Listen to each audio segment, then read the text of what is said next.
샬롬, 저는 공주시시 공주대학교 이호한 순장입니다. 코끝이 시리던 찬 바람이 지나고 점점 따스해지는 날씨를 통해 이제 정말 개강이 얼마 남지 않았음을 체감하고 있습니다. 여러분은 개강을 앞두고 무엇을 하며 시간을 보내고 계신가요?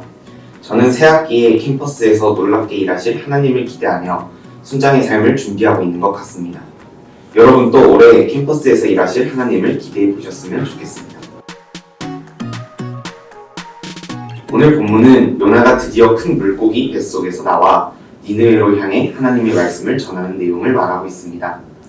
요나가 도착한 니느웨는 사흘 동안 걸을 만큼 큰 도시로 표현되고 있는데요. 하지만 본문을 보면 요나는 이 큰 도시에서 겨우 하루만 돌아다니며 하나님의 말씀을 전하고 있습니다. 그것도 히브리어로 5글자밖에 되지 않는 말을 통해서 전합니다. 니느웨는 요나의 조국인 이스라엘을 괴롭히던 아수르의 도시였기에 어찌 보면 요나가 그들을 위해 예언하지 않고 다시스로 향하고자 했던 마음이 이해가 됩니다. 그러나 이처럼 요나가 하나님의 말씀을 똑바로 전하지 않았음에도 놀라운 일이 일어납니다. 니느웨의 사람들이 요나의 말을 듣고 금식을 선포하고 높고 낮은 자를 막론하고 굵은 베옷을 입으며 심지어는 왕까지도 베옷을 입으며 금식하라는 조서를 선포하기까지 합니다. 이러한 니느웨 사람들의 회개를 본 하나님은 니느웨를 향해 재앙을 거두시는 긍휼을 베풀어 주십니다.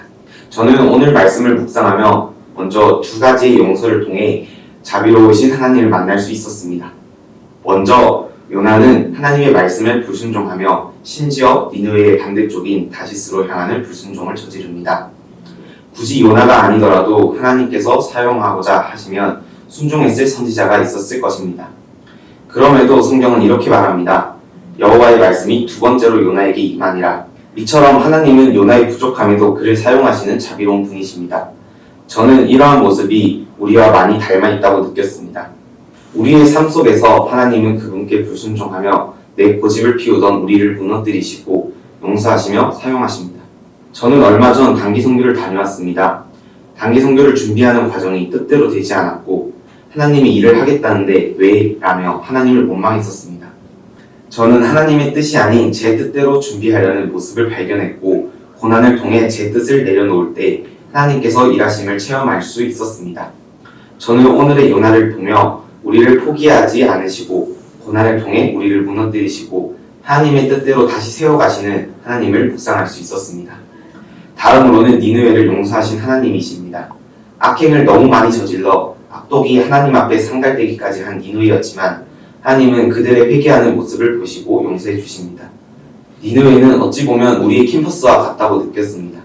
캠퍼스 또한 세상적이며 하나님을 경배하지 않는 곳입니다. 이곳에서 우리는 하나님의 말씀을 전하고 있습니다. 니느웨를 하나님께서 용서하셨듯 우리의 니느웨인 캠퍼스도 회개하고 하나님께서 용서해 주시는 날이 오길 소망합니다. 하나님은 자비로우신 분이십니다. 2번째로는 니느웨 사람들의 회개의 태도를 볼 수 있었습니다. 니느웨 사람들은 금식하며 베옷을 입기도 했지만 겉보기에만 형식적으로 회개한 것이 아니라 각기 악한 길과 손으로 행한 강포에서 떠날 것이라 라고 행동과 태도를 수반한 회개를 하고 있습니다. 이처럼 진정한 회개는 형식적인 것이 아닌 삶의 태도가 바뀌는 것입니다. 여러분은 어떠신가요? 회개 기도를 하고는 또 같은 실수를 반복하고 있지는 않으신가요? 매일매일 입으로만 회개하는 우리가 아닌 삶의 태도를 변화해가며 하나님 보시기에 흡족한 자랑스러운 풍성 독자 여러분이 되시길 축복합니다. 또 니느웨와 같은 여러분 각자의 삶의 현장에서 요나로서 살아갈 여러분을 응원합니다.